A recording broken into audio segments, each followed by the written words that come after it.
everyone, it is me, April. Today I'm here in my room filming with my plant babies in the background and some water in hand because I wanted to talk to you about the idea of making art and being a so-called creator.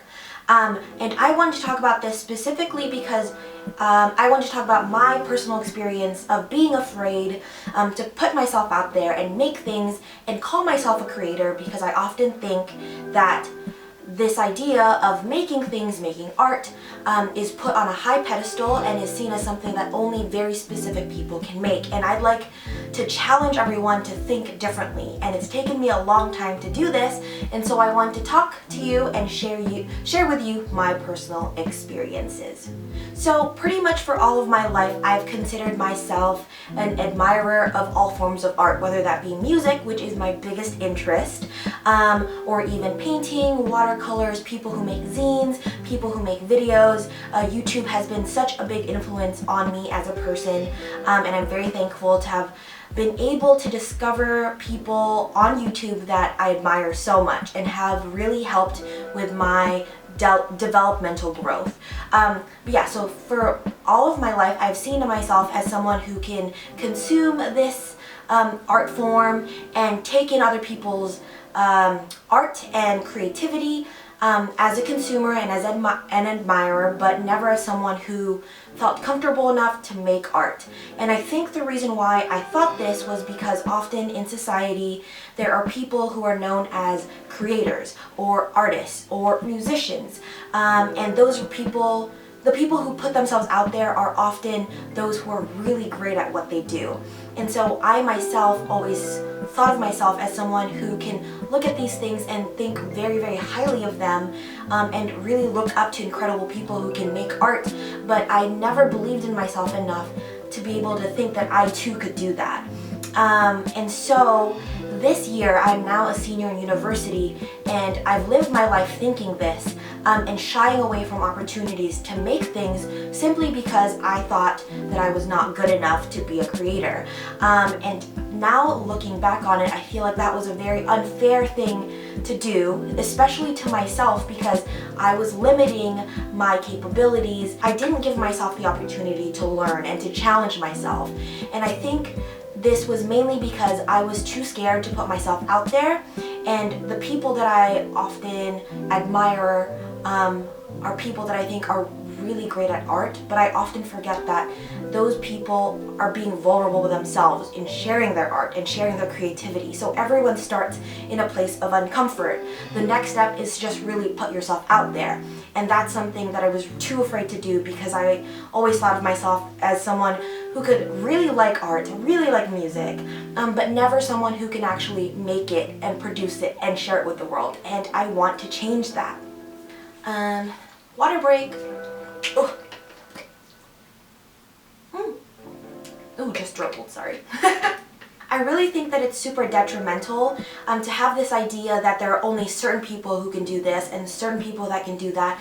And I myself am super guilty of thinking this way.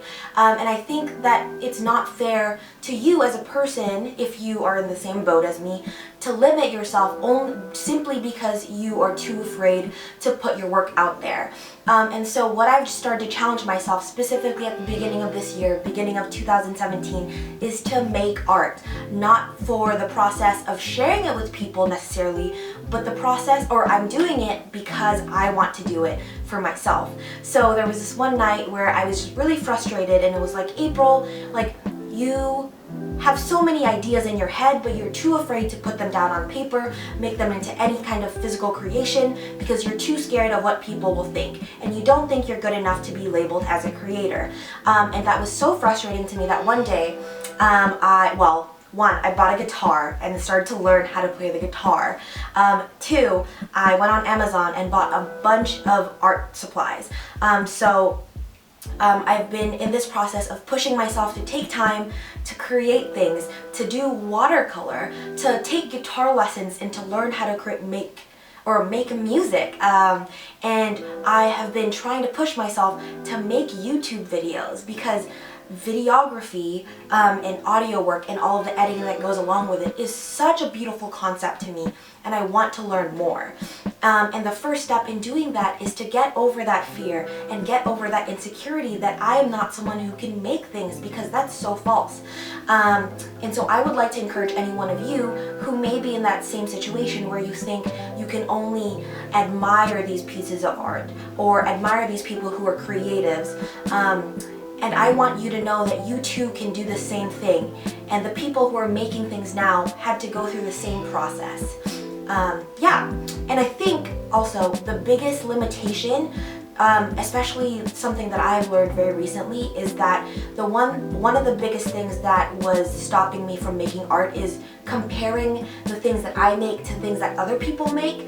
And I recently had an interview with Lydia, who is in one of my favorite all-girl punk rock bands from Seattle called Chastity Belt, and we were talking about the idea of women in music and the need for self-care, and she had mentioned a piece of advice that she would give to anyone who was pursuing music, but this can be generalized to any type of art.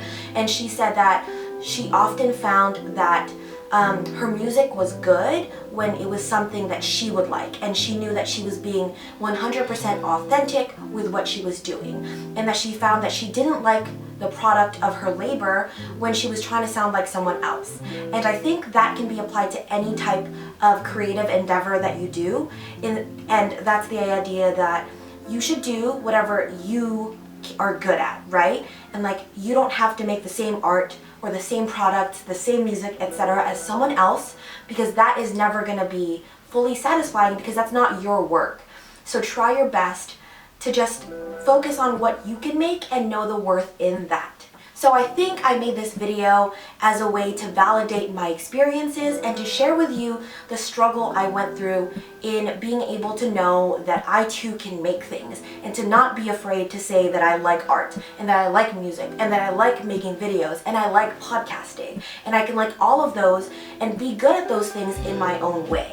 And it took me a long time to say that, and a long time to be able to understand that I too am a creator. And I hope that this can be helpful to anyone out there who may have been going through the same process of not believing in themselves as creators, because there is a stigma, and I want to change that.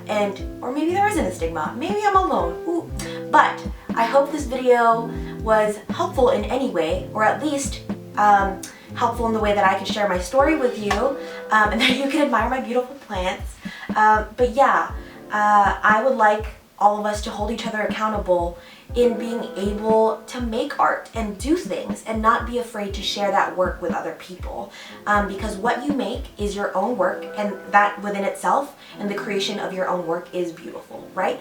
So yeah, let's hold each other accountable, and I would challenge all of you to make time and do that one thing that you were always too intimidated to do, and just do it for yourself. Don't be afraid about what other people will think, or comparing it to what other people have done before. Just do whatever you can, and know that by doing this, you too are a creator.